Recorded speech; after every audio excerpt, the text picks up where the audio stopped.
también por considerarme. Pues lo primero es agradecerles porque entre muchas personas que podrían haber contemplado para tener el privilegio de conversar con ustedes, que me hayan considerado a mí, pues lo primero es agradecer el voto de confianza. Espero que ya se pueda compartir la pantalla. Indíquenme si ya están viendo. Bueno, es el tercer Congreso Internacional de Diseño Gráfico y Marketing Digital. Aquí me tienen a sus órdenes. Trabajo para el TEC de Monterrey. Soy catedrático emérito, ahí dicto algunas clases y en la Universidad Central dirijo la maestría en Comunicación y Cultura, en la FACSO, que es una maestría en investigación. Además estoy desarrollando la maestría en Comunicación Estratégica y el doctorado en comunicación. O sea que ando pues bastante ocupado, ¿no? Pero es un placer siempre, y siempre que puedo, claro, acepto las invitaciones de la gente del CIDE por la buena amistad y el aprecio que les tengo. A mí siempre me han considerado y yo también toda mi gratitud les profeso. Bueno, pues vamos a entrar en materia. A ver qué les parece lo que les preparé, ¿no? Pues miren, el concepto prosumidor, vamos a hablar de audiencias y vamos a ir atando cabos entre lo simple y lo complejo. Vamos a ver por qué es muy importante, al final de cuentas, el reparar en la importancia de los destinatarios de tus acciones comunicativas, qué tipo de categoría hemos utilizado para trabajar este tema en el ciberespacio y cómo hay que trabajarlo de ahora en adelante a partir del concepto microfocalización. Entonces empezamos hablando de lo que es prosumismo, prosumidores y vamos a terminar comentando sobre microfocalización, ¿no? Bueno, este concepto, el concepto prosumidor, fue anticipado por un tal Herbert Marshall McLuhan. Marshall McLuhan es muy reconocido en escuelas de diseño, en, en el imaginario de la comunicología, que es el nombre correcto de las ciencias de la comunicación, como uno de los grandes referentes, uno de los grandes intelectuales del siglo XX. Y pues él, que fue un gran detonador de nuevas ideas, por ejemplo, anticipó el concepto de aldea global previo a globalización, afirmó que el medio es el mensaje, tesis que muchas personas no entendieron qué es lo que quería decir realmente McLuhan al afirmar ello. Bueno, entre N cantidad de cosas, trabajó sobre una idea de que las audiencias podrían desarrollar cierta autonomía y podrían erigirse también como generadores de contenidos si cambiaban los medios. Era muy importante el tema de los medios. De hecho, centrar nuestra atención en los medios afirma la pertinencia de la idea de que el medio es el mensaje, precisamente. Bueno, Alvin Toffler, un destacado futurólogo estadounidense de origen judío, en un libro publicado en 1980, su primer gran bestseller, se llama La Tercera Ola, reparó en la importancia de lo que había advertido McLuhan y les dio nombre. Dijo, pues vamos a llamar a este proceso de audiencias que son capaces de generar contenidos y que no se limitan a asimilar lo que ofrecen los medios de comunicación como prosumidores. Es decir, la idea ya existía en McLuhan, pero quien le da nombre y forma, pues es Alvin Toffler, ¿no? Ok, bueno,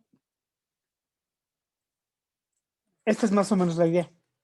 Cómo un productor, generador de contenidos y un consumidor se sintetizan en el imaginario de un solo actor, que sería el prosumidor. En los viejos modelos de comunicación y de mercadotecnia, básicamente las audiencias eran estáticas, se limitaban a consumir y muchas veces de manera crítica los contenidos ofrecidos por los distintos medios de comunicación. Pero aquí en el imaginario del prosumismo son los prosumidores los que pueden romper con el autoritarismo mediático, con la verticalidad informativa y también pueden generar contenidos, ¿sí? Este novedoso concepto, el de prosumidor, impuso la necesidad de reactualizar los estudios sobre recepción, los cuales reposaban en la comprensión de audiencias fundamentalmente pasivas, que es lo que les he estado comentando, propias de los medios convencionales. O sea, los medios convencionales no propiciaban el diálogo. Básicamente eran autoritarios en términos de imponer sus modos de percibir el mundo a las distintas audiencias. En Iberoamérica, en el imaginario de la comunicología posible, que ya hablamos de qué es la comunicología, que es el nombre correcto de la ciencia de la comunicación, el término de prosumidor, pues lo introduje yo en 2008, posteriormente Guillermo Orozco lo trabajó allá por 2012 y Carlos Colari, buen amigo, en 2013 advirtió la importancia de este concepto y señaló que el prosumismo se instalaba necesariamente en el imaginario de la narrativa transmediática, ¿no? Entonces, pues hubo una recuperación de este concepto por parte de algunos conocidos comunicólogos, ¿no? Sin embargo, pues también no faltaron detractores académicos que en un momento dado trataron de refutar la pertinencia de este término, suponiendo que pues ya estaba dado todo lo que se tenía que decir de las audiencias, de los receptores, no había nada nuevo bajo el sol, ¿por qué incorporar nuevas palabras, no? Entonces, incluso se llegó al extremo de rechazar el concepto de prosumidores. Y hubo quien además propuso la figura del Emirec, que Cloutier más o menos había establecido en 1973. Era una fobia ideológica, ¿no? McLuhan escribía en inglés, por lo tanto era gringo, y no era gringo, era canadiense, y pues la Academia Latinoamericana de Comunicación siempre fue muy crítica de McLuhan porque nunca lo entendió. Esa es la realidad de las cuestiones. Hasta fechas relativamente recientes, dada la importancia que han adquirido las comunicaciones digitales, nuevamente se ha reparado en la importancia de la obra de McLuhan y de una cantidad de tesoros ocultos que subyacen en el pensamiento de este formidable pensador canadiense, ¿no? Padre de la ecología de los medios. Bueno, aquí en esta imagen lo que tienen ustedes es la famosa película de Woody Allen, Annie Hall. Aquí está Woody Allen, este es un actor, y aquí está el propio Marshall McLuhan. Esta es la única película que le ganó un Oscar a Woody Allen como cineasta, y en ella aparece pues McLuhan en un pequeño diálogo, ¿no? Bueno, entonces, este concepto que fue anticipado por McLuhan y luego formalizado por Toffler, además era considerado como impropio porque había sido concebido fuera del imaginario comunicológico. Por ende, se trataba de un concepto prescindible. Así dijeron los viejos académicos e investigadores de la vieja guardia, ¿no? Estaba atentando este concepto a todo, pues todo el andamiaje teórico y conceptual que ellos habían establecido, ¿no? Por ende, pues trataron de rechazarlo, ¿sí? Bueno, pues el término prosumidor es uno de los conceptos bisagra que permiten comunicar un tiempo con otro. Así vamos a entender el concepto de bisagra. Entonces, de una comunicología centrada en los mass media, en los medios masivos, fuimos pasando a una comunicología diferente, renovada, perfilada al estudio de la comunicación en los ambientes digitales. Y en los ambientes digitales, pues es importantísimo, particularmente con la web 2.0, concepto que introdujo O'Reilly para hablar de una nueva web que básicamente promovía las posibilidades de que gente que no tuviera grandes conocimientos de informática, de ciencias computacionales, pudiera generar contenidos en Internet. Entonces, realmente es hasta el advenimiento de la web 2.0, propiamente en este siglo, aunque, por ejemplo, la web fue concebida a finales de los años 80, de la década de los 80, por Tim Berners-Lee. Sí, por cierto, a mí me ha tocado estar en conferencias de Tim Berners-Lee y es digno de señalar que se trata de un auténtico genio. Es una persona muy sencilla, es una persona con formidable sentido del humor, una de las características medulares en los genios, ¿no? Y Tim Berners-Lee lo que plantea es, dice, bueno, pues yo realmente no quería inventar la web, no sabía, yo lo que quería hacer era integrar mi agenda, mi calendario, mi blog de notas, y de todo esto derivó la web. tal cual. Con una humildad extraordinaria, uno de los inventores más importantes en la historia de la humanidad, así refirió cómo inventó la web. Mucha gente confunde la web como Internet y es que la web se ha convertido en mayor o menor medida en el Internet que conocemos y que utilizamos, ¿no? Bueno, pues debido a la creciente complejidad de ambientes digitales, las instrucciones explicativas del concepto consumidor resultan evidentes. Hay conceptos que sirven para toda la vida, ¿sí? Y hay ocasiones en las que los conceptos tienen una determinada vigencia. Hay conceptos muy importantes, el mismo, por ejemplo, concepto de Web 2.0, el O'Reilly ha afirmado que es necesario revisarlo porque se ha convertido en un concepto anacrónico, en un concepto que no evolucionó con la misma sincronía que la misma realidad, ¿no? Entonces se quedó relativamente rezagado. Entonces, este concepto que fue muy importante, que permitió a la mercadotecnia, a la comunicología, a muchas ciencias, brincar de lo analógico a lo digital, de los medios de comunicación masiva convencionales a los medios digitales, hoy pues presenta una serie de graves limitaciones, de graves insuficiencias, y es parte de lo que vamos a ver. Seguramente para algunos es inédito, era desconocido el concepto de prosumidor. Pues no se preocupen mucho porque ya está de salida, ¿no? Así de fácil el asunto. Y vamos a preocuparnos por otro tipo de cuestiones. Pero el punto de partida sí es el concepto de prosumidor y el fenómeno del prosumismo, ¿no? La posibilidad de que las audiencias en Internet sean generadores de contenidos y que puedan competir en términos de capacidad informativa frente a los medios convencionales, algo que durante todo el siglo pasado no era posible. Los medios determinaban los contenidos y básicamente simplificaban la realidad en un mecanismo de eliminación de lo que no les resultaba apropiado, ¿no? Con ciertas atribuciones morales. Es decir, si tú eres gay, si tú eres nazi, si tú no me gustas, yo no te menciono. Y si yo no te menciono, siendo un poderoso medio de comunicación, sencillamente tú no existes. Hoy, ¿qué ocurre? Incluso las comunidades LGBT, B, Z, Y, Z, y lo que se añada la semana entrante, pues tienen la capacidad de levantar la voz y hacerse visibles en el ciberespacio.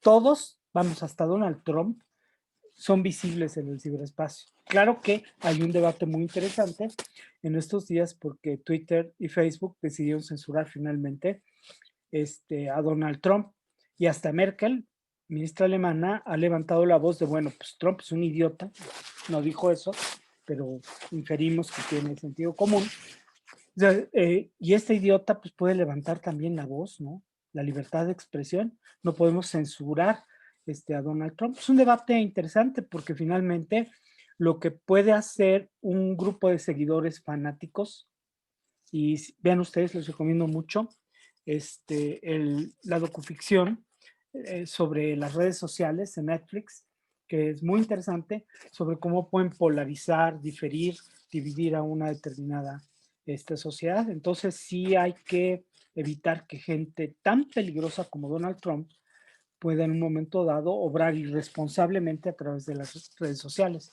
¿Cómo? Censurándolos, pues no estaría del todo de acuerdo.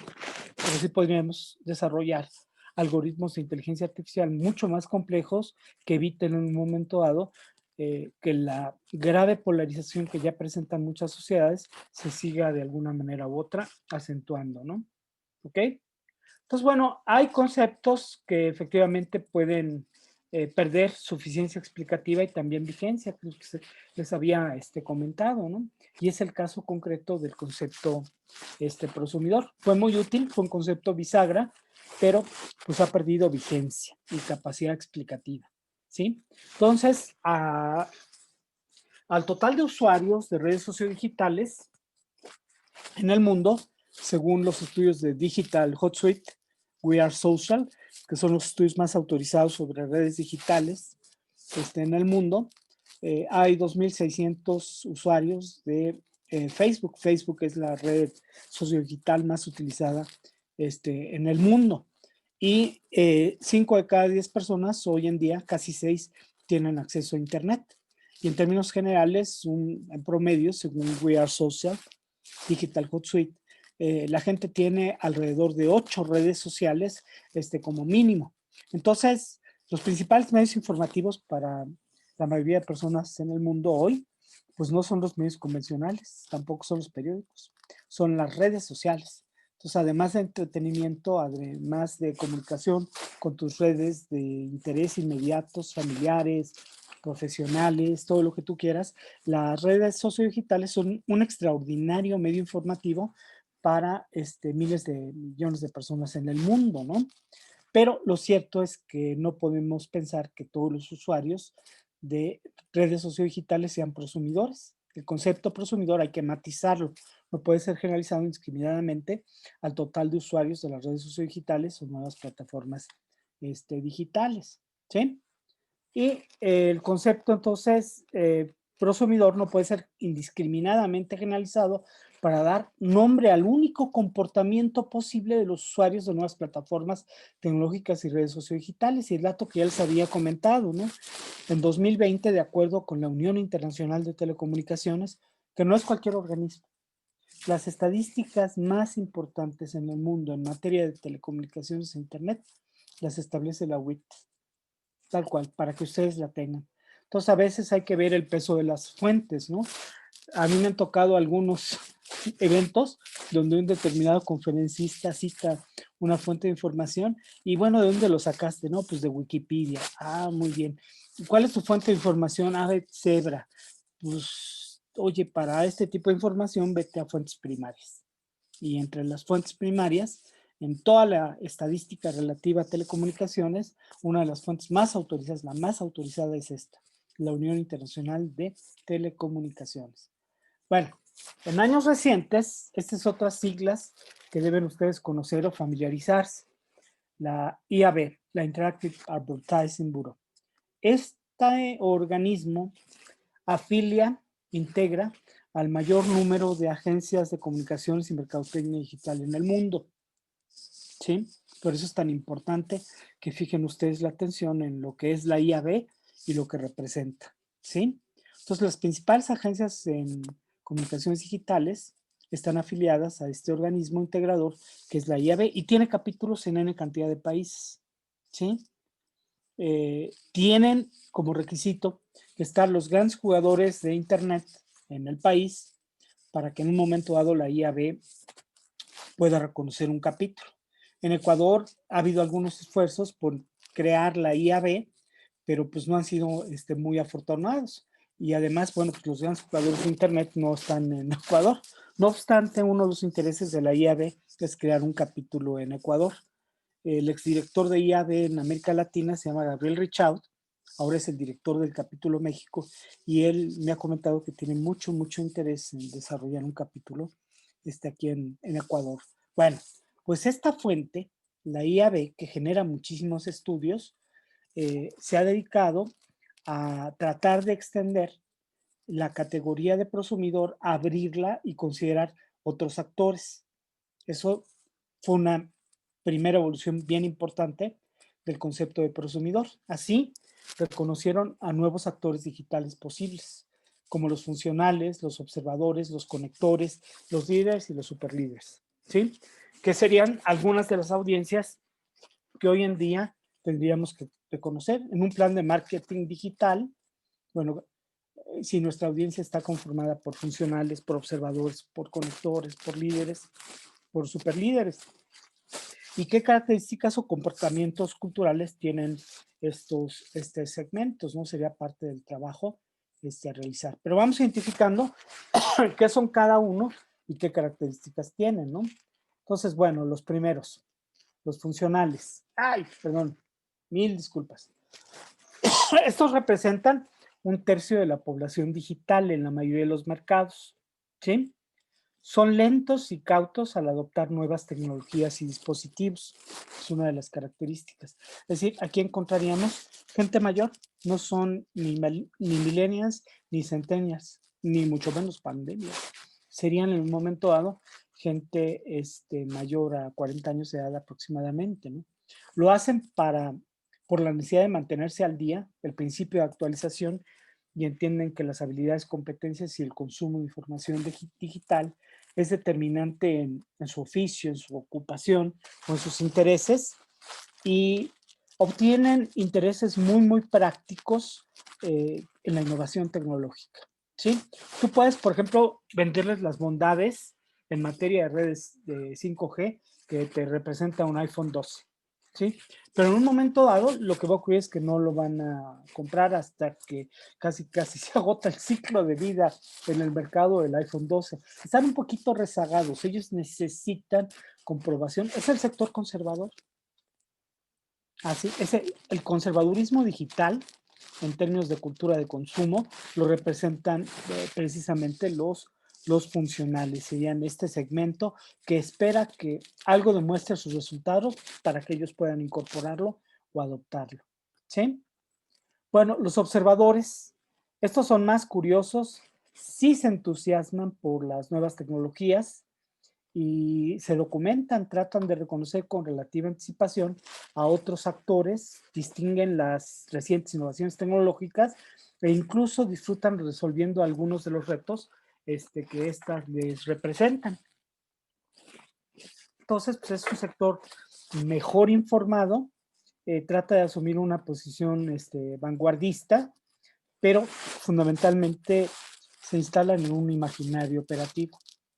¿Sí? A diferencia de los líderes y los superlíderes que buscan una influencia estratégica en sectores amplios de la opinión pública digital, en el caso concreto de los observadores, se limitan a una perspectiva operativa. Son como buena parte de los periodistas dedicados a Internet, las telecomunicaciones y comunicaciones digitales, que te hablan de gadgets, de modas. O sea, no les da para más y te tienen que hablar en un momento dado de las nuevas tecnologías a partir de instrumentos.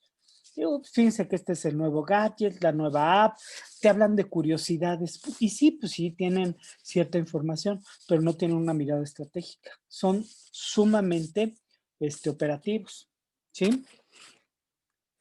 Los conectores, este sería otro segmento. Estos representan entre el 15 y 20% más o menos de la población en línea y fundamentalmente están metidos en las redes sociodigitales, ¿sí? Por cierto, de datos interesantes de We Are Social, eh, de 2020 y el próximo estudio que van a presentar en 2021, que imagino usted que ustedes van a advertir algo muy, muy obvio, ¿no?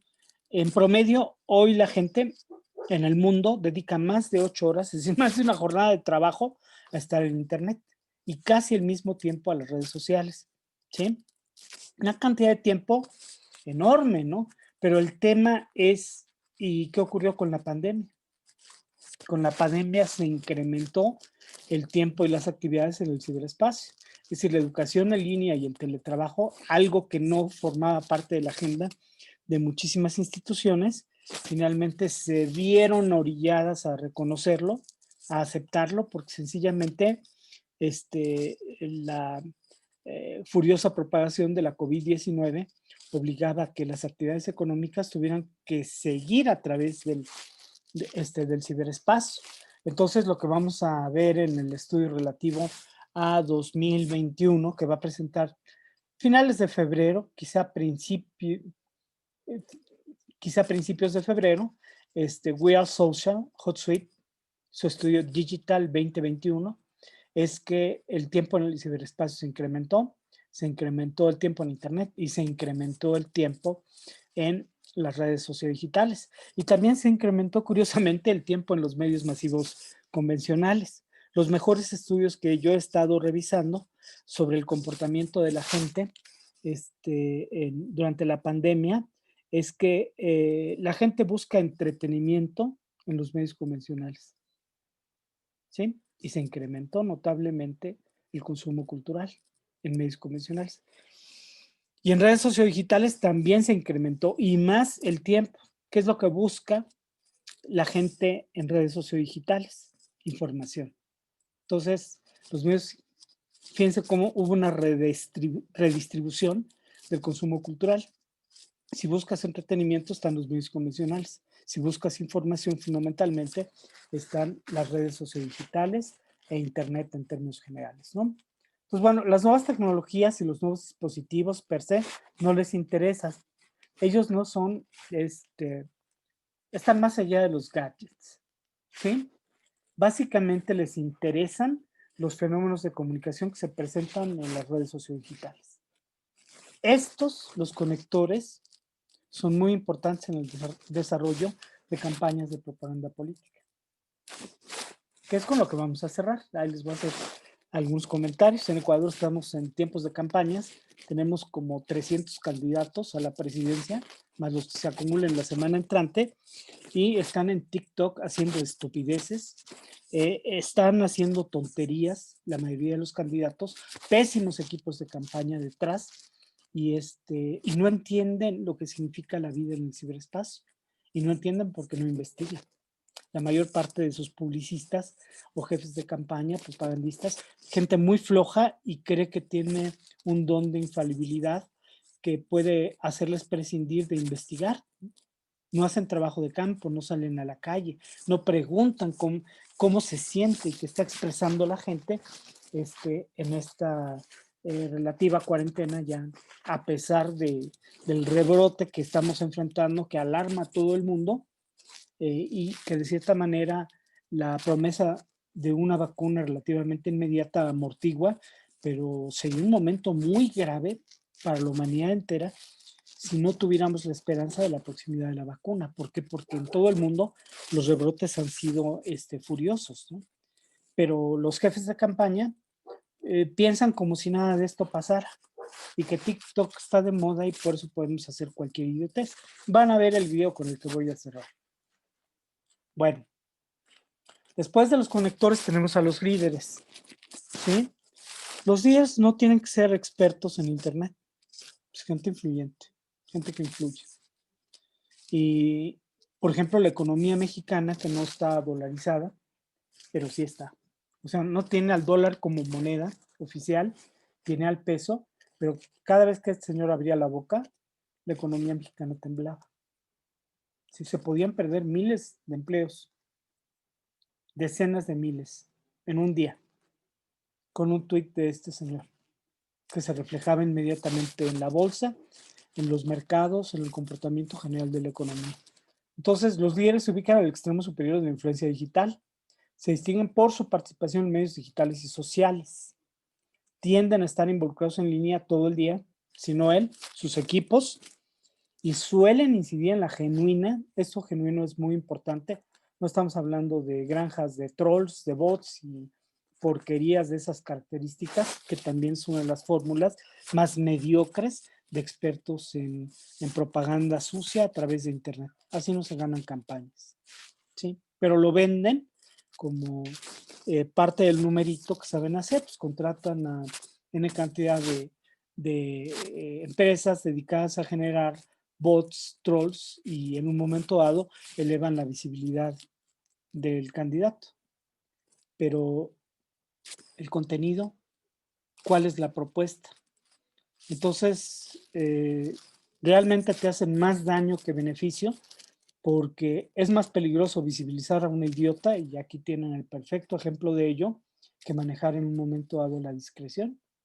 El tonto puede parecer más listo si permanece en un momento dado callado, ¿no? Y bueno, los superlíderes, yo ahorita les platico de esta situación. Estos es la selecta élite de los líderes. Más influyente que Trump, y miren que Trump puede movilizar incluso a sus hordas, a sus manadas, para tomar el Capitolio, ¿no? Y las penosas imágenes que vimos el día 6 en los distintos medios de comunicación. Pero gente como Elon Musk, el dueño de Tesla, que hoy es considerado el hombre más rico del mundo, ¿sí? El segundo sería el dueño de Amazon. Y Zuckerberg estaría entre los 10 hombres más ricos del mundo. Pero estos son los verdaderos superlíderes. Ahorita Facebook está resintiendo una campaña muy fuerte en su contra. Todo esto dio inicio por el mes de septiembre del año pasado, cuando el Departamento de Justicia de los Estados Unidos presentó cargos contra Facebook y WhatsApp por prácticas monopólicas. El propósito del gobierno estadounidense es dividir Facebook, WhatsApp y todo el imperio Zuckerberg en un conjunto de pequeñas empresas. Algo así similar hizo Ronald Reagan con AT&T en la década de los 80, ¿sí? Esto ocurrió en el mes de diciembre, en concreto, porque contra Google la iniciativa antimonopolio fue presentada en octubre. Entonces, bueno, Google y Facebook han sido objeto de un viraje radical en la política del gobierno estadounidense a estos dos grandes monopolios, a Google y Facebook. En ese sentido, se han puesto de acuerdo demócratas y republicanos que, a pesar de la polarización generada por Donald Trump y su fallida toma del Capitolio, coinciden en que hay que contener y limitar al imperio Zuckerberg, que Zuckerberg se ha convertido en un problema de gobernabilidad, tal cual, ¿sí? Y uno de sus principales detractores es este amigo, el hombre más rico del mundo, Elon Musk, quien ha vertido declaraciones muy simpáticas como, pues, si yo pudiera, compraría Facebook y la destruiría, porque Facebook es totalmente nociva para la humanidad. Eso dicho a Elon Musk, pero este señor tampoco es un angelito. Él está metido en el negocio de litio, que es determinante en sus proyectos de exploración de la quinta revolución industrial, la explotación comercial del espacio, y impulsa movimientos para derrocar gobiernos en África y poder obtener el control de los recursos de litio que hay en esos países. Entonces, tal para cual, dos hombres que pueden poner a temblar a la humanidad si se lo proponen. Ahorita aparentemente están enemistados, ¿no? Y lo que vemos en términos del éxodo, de la salida masiva de usuarios de WhatsApp que están migrando a Signal, por ejemplo, una de las redes sociales, o Telegram, que estos días acaba de anunciar que ya tiene 500 millones de usuarios, tuvo un crecimiento fabuloso en los recientes 15 días, ¿debido a qué? O sea, toda esta campaña sobre los cambios en las normas de WhatsApp y normas desde seguridad hasta su mercantilización, porque es cierto, quiere implantar un modelo financiero distinto en WhatsApp, este Zuckerberg, y la gente está atemorizada, dice, pues si me van a cobrar por usar WhatsApp, mejor me voy a Telegram o a Signal, fundamentalmente, ¿no? Y es lo que ocurrió. Yo hace meses, hace como un año, me fui a Telegram, perdón, pero el tema fue por seguridad. Es una red muchísimo más robusta, más segura, más estable que WhatsApp, ¿no? Entonces, eso es lo que está viviendo.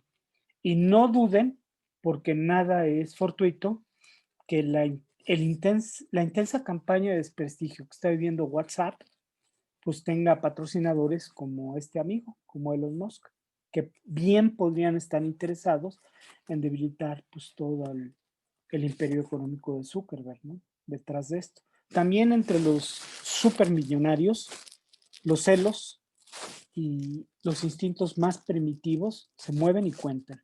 Uno podría suponer que por una operación multimillonaria tú dejarías atrás esos niveles de inmadurez, ¿no? Pero aún en los hombres más ricos del mundo, en la selecta élite de los 10 hombres más ricos del mundo, como todo en la vida, las antipatías, las diferencias también cuentan, más allá de la conveniencia en términos del imaginario mismo de los negocios, ¿no? Bueno, pasemos a otra cosa. El tema es que, a pesar de esta nueva clasificación que extiende la figura de los prosumidores, no es suficiente, ¿sí? El inventario de nuevos actores digitales no se agota en el referido listado. Hay nuevos actores por reconocer, los cuales todavía no reciben nombre, ¿sí?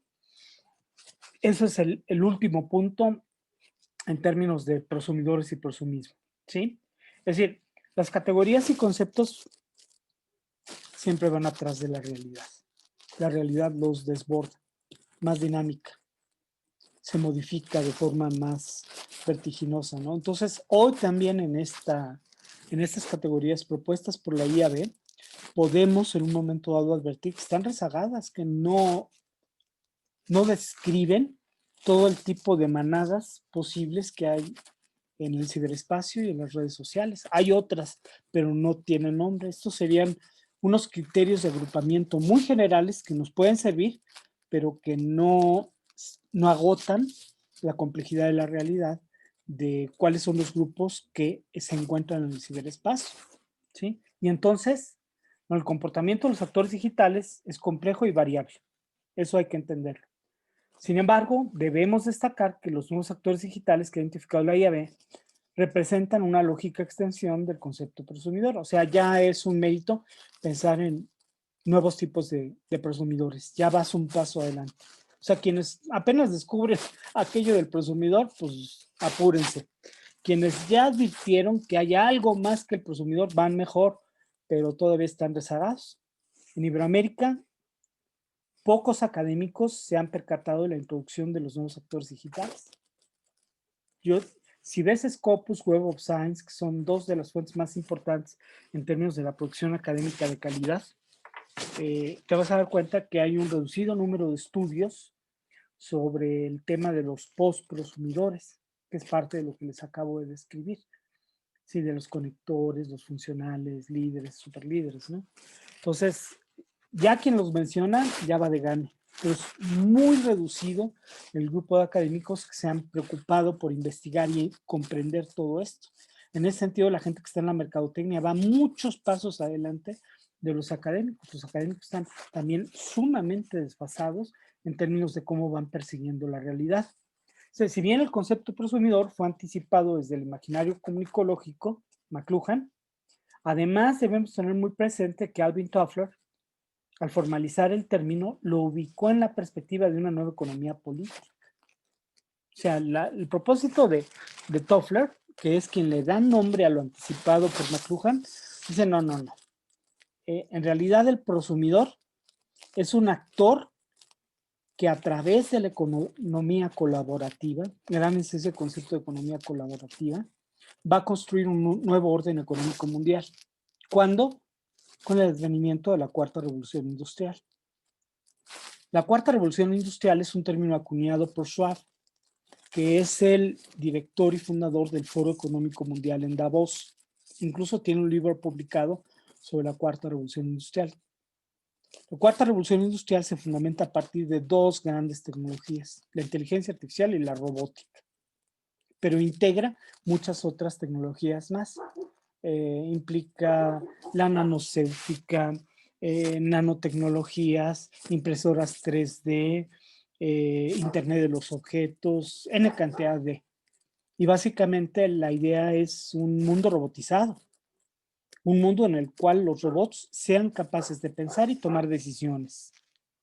¿Sí? Si ustedes siguen toda la ruta de IBM, desde Deep Blue hasta AlphaGo, como ambientes de inteligencia artificial primero derrotaron al campeón mundial de ajedrez, a Kasparov, primero en una ocasión y luego en una partida, que es un número determinado de juegos. Luego vencieron a los principales jugadores de Go, que es un juego aparentemente más complejo que el mismo ajedrez. Al campeón mundial también un ambiente de inteligencia artificial lo derrotó. Pero no solo eso, lo derrotó aprendiendo a jugar sin ninguna intervención humana. Realizaba millones de partidas, ¿sí?, por minuto, y gracias a toda esa capacidad de procesamiento de información, llegó el momento en que, a través del aprendizaje profundo, pudo derrotar al campeón mundial de Go con una facilidad extraordinaria. También vencieron a los mejores jugadores de Jeopardy, un ambiente de inteligencia artificial, y a los mejores jugadores de póker. En el póker, la gente blofea, miente, es un juego de miradas, tiene una complejidad lógica más allá del juego mismo. Aún así, ambientes de inteligencia artificial derrotaron a los mejores jugadores de póker. ¿Qué significa esto? Que en la cuarta revolución industrial va a avanzar mucho el tema de inteligencia artificial, al grado que la sociedad, la civilización humana podría estar en peligro. Sí. ¿Cómo? Transhumanismo y poshumanismo son las alternativas que plantea gente precisamente como Elon Musk, En el caso concreto de Tesla, él es uno de los exploradores de la quinta revolución industrial. ¿Qué es la quinta revolución industrial? La explotación comercial del espacio exterior. Él lo que plantea es la posibilidad de desarrollar una colonia terrícola en Marte en las 2 próximas décadas. ¿Por qué en Marte? Por los recursos insospechados que se pueden encontrar. Además, se habla de una generación intergaláctica, la posibilidad de que lo inorgánico pueda cobrar vida. Entonces, sí se podría realizar una exploración exhaustiva en primera instancia de nuestro sistema solar. Parece ciencia ficción, no lo es. El director de ingeniería de todo Google se llama Ray Kurzweil. Ray Kurzweil es también uno de los grandes referentes en temas de transhumanismo. Sí, pero llega una pandemia, la COVID-19, nos cuesta ya casi 2 millones de personas en el mundo y nos hace pensar qué tan vulnerables somos. Si, si las pestes, las pandemias, podrían en un momento dado aniquilar a la especie humana. Por supuesto que sí. Harari se equivocó al suponer, Nomo Deus, en el libro, que el tiempo de las pandemias la habíamos superado. ¿No? Y pueden venir pandemias mucho más devastadoras que la COVID-19, por supuesto, a partir de todos los virus, bacterias que puede liberar los cambios ambientales. Y el hombre ha estropeado muchísimo el planeta. Pero bueno, ese es otro tema.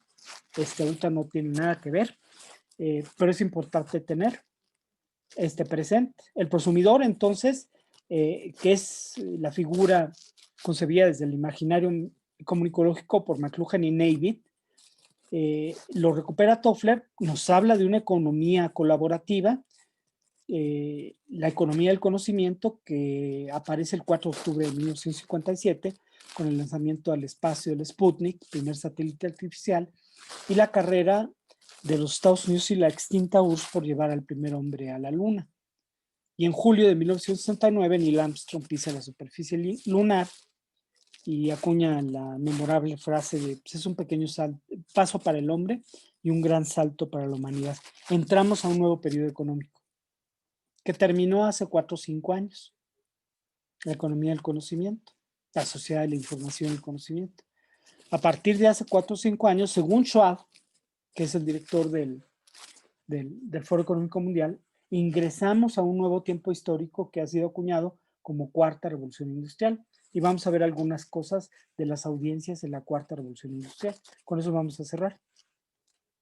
Primero, esta chata que en persona se parece mucho a Mónica Lewinsky, aquí está muy retocada por maquillaje digital y por Photoshop, es autora de un libro que se llama La dictadura de los datos. Target es el título original en inglés, pero en castellano, y es posible conseguir el libro, el título del libro es La dictadura de los datos. Esta chata trabajó para Cambridge Analytica, ¿sí? Cambridge Analytica fue la empresa que fue acusada de usar datos de Facebook para propósitos de manipulación electoral hace algunos años, en 2016. Sí, 12, 18, 2018 en concreto, no hace mucho. 2018 es lo correcto. Y entre los clientes que tuvo estuvieron el Brexit, toda la corriente por impedir que fuese ratificada la permanencia en la Unión Europea del Reino Unido. Y Donald Trump, su campaña, influyó más, por supuesto, lo realizado por Cambridge Analytica que lo que supuestamente hicieron los rusos y la campaña difamatoria que orquestó Julian Assange contra Hillary Clinton en esas elecciones. Yo, por cierto, en las cumbres mundiales de comunicación política que me invitan con cierta regularidad, en 2016 por ahí señalé que las firmas demoscópicas fallaban porque sus métodos de investigación eran anacrónicos. No le atinaron al Brexit, no le atinaron a las elecciones en Estados Unidos, donde nadie esperaba que ganase Donald Trump, al plebiscito por la paz en Colombia y a las elecciones intermedias en España. 4 de 4 fallaron todas. ¿Por qué? porque siguen haciendo encuestas como en tiempos de Lazarsfeld, ¿sí? No evolucionaron.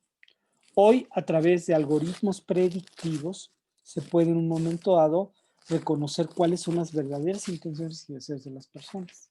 Y es a lo que vamos enseguida. Entonces, Big Data y la posibilidad del reconocimiento de patrones, una de las metodologías favoritas de Marshall McLuhan, a través de avanzadas plataformas de inteligencia artificial y de algoritmos, puede en un momento dado determinar tendencias con un grado de certeza impresionante. Porque si partimos de esta situación, Facebook te conoce mejor que tu novia, mejor que tus papás. Es más, Facebook te conoce mejor que tú mismo. ¿Cómo ven lo que estoy afirmando? Si nosotros recopilamos toda la información que tiene Facebook, ¿qué es lo que hizo Cambridge Analytica? Tuvo los datos de 80 millones de usuarios de Facebook y entonces pudo, con base en todo ese Big Data, a través de algoritmos complejos, establecer patrones, ¿sí? Reconocer patrones, las características muy particulares de determinados grupos. Entonces, fíjense bien al punto que acabamos de llegar ahorita. En lugar de partir de una categoría preestablecida por el investigador para analizar las audiencias, como en el caso concreto de la IAB, la estamos invirtiendo.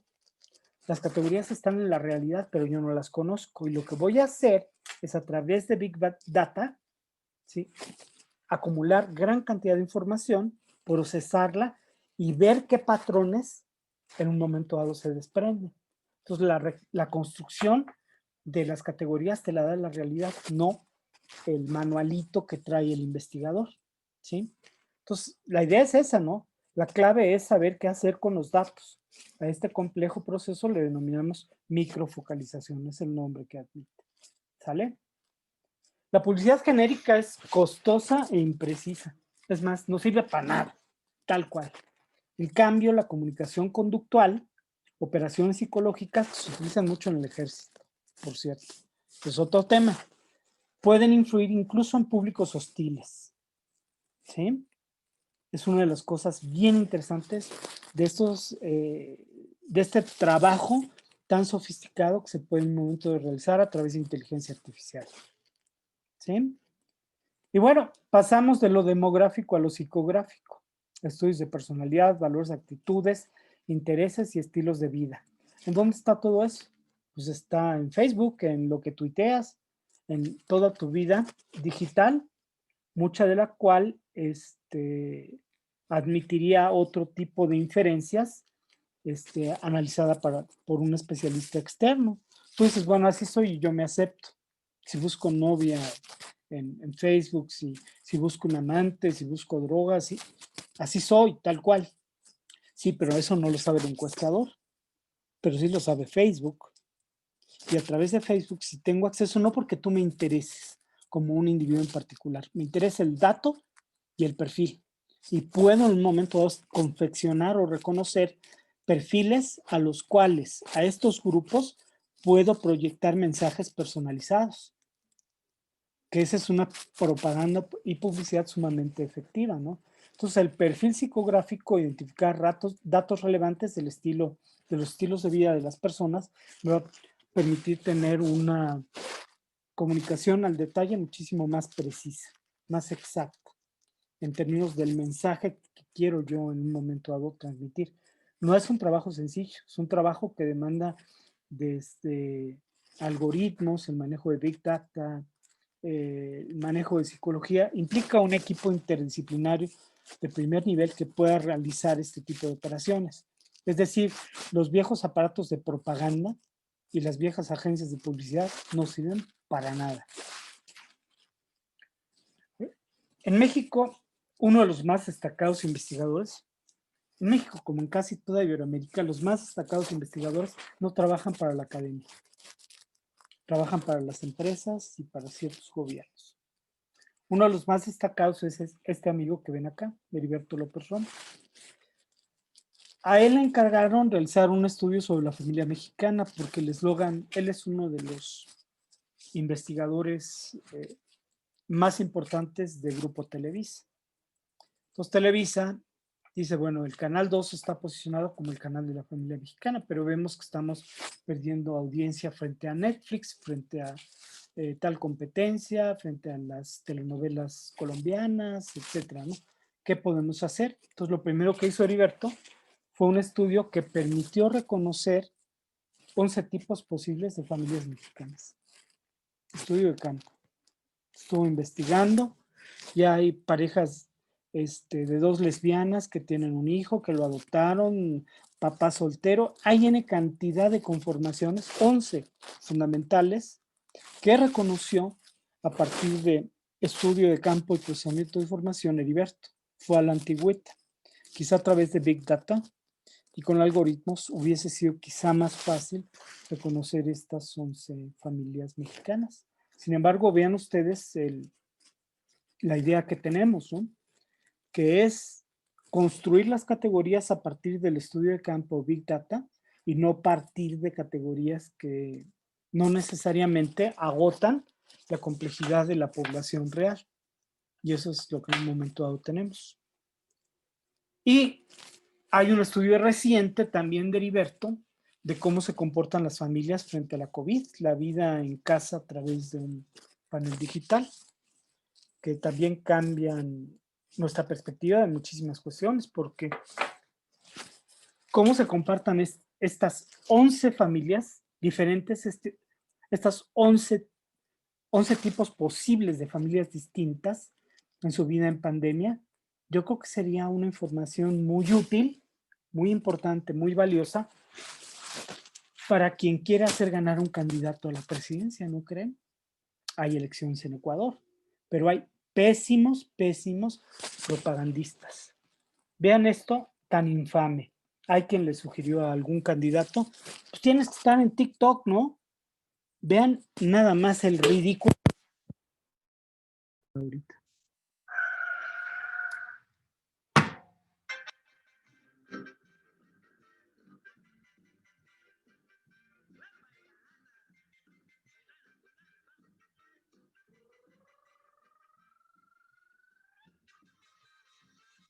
A pesar que este año ha sido muy duro, que nos encontramos en una situación muy difícil, no permitamos que nuestras tradiciones, que nos permiten ser auténticos y únicos, se pierdan. Vamos a dar lectura al Testamento 2020.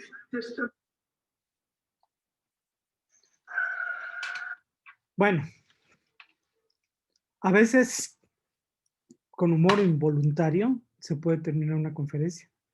Y pues muchas gracias por la atención. Vean qué diferencia pensar estratégicamente la comunicación, los destinatarios de nuestros mensajes, a la babosada que vieron ustedes al final de un candidato real a quien seguramente su jefe de campaña le dijo, tienes que estar en TikTok porque ahí están los jóvenes y tienes que parecer simpático. Y hay quien cree que puede llegar a la presidencia de Ecuador o a un cargo de elección popular con ese tipo de mensajes tan ofensivos al gusto, a la estética y a la inteligencia. Muchísimas gracias a todos. Estoy para servirles. Cualquier pregunta, duda, comentario y crítica, encantado de poder atenderles. Y gracias de nueva cuenta a mis amigos del CIDE. Un fraternal abrazo y espero haber respondido a sus expectativas.